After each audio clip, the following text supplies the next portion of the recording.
Rusia bernama Ursa Mayor dilaporkan meledak secara misterius di Laut Mediterania. Ledakan besar menyebabkan kapal tenggelam dan 2 awak hilang. Perusahaan pelayaran negara Rusia, Oboron Logistik yang merupakan bagian dari Kemenhan Rusia pada Rabu 25 Desember mengkonfirmasi adanya insiden tersebut. Kapal barang itu tenggelam di perairan antara Spanyol dan Aljazair pada Senin, di mana kedua negara tersebut adalah mitra dari NATO. Laporan awal menyebutkan ada ledakan besar di ruang mesin yang membuat kapal miring tajam ke arah kanan. Kapal penyelamat Spanyol berhasil mengevakuasi 14 awak kapal, sementara 2 orang masih dalam pencarian. Pihak Rusia meyakini peristiwa ini adalah serangan teror yang sengaja menargetkan kapal Ursa Mayor. Namun demikian, perusahaan itu tidak mengungkap pelaku dalam aksi tersebut.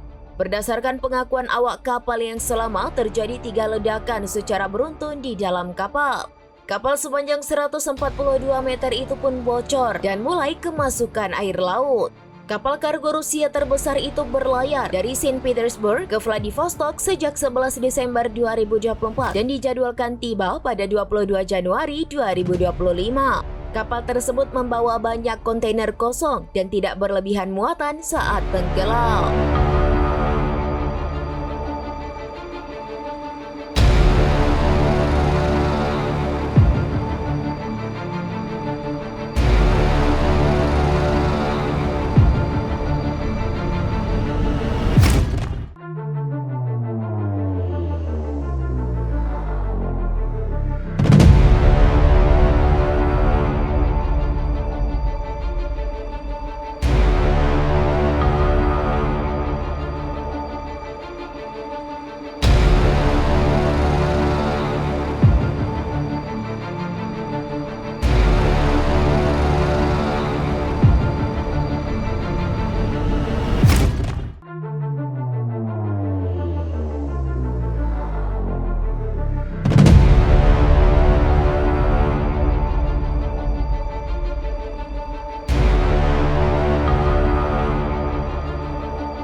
Download Tribun X sekarang, menghadirkan lokal menjadi Indonesia.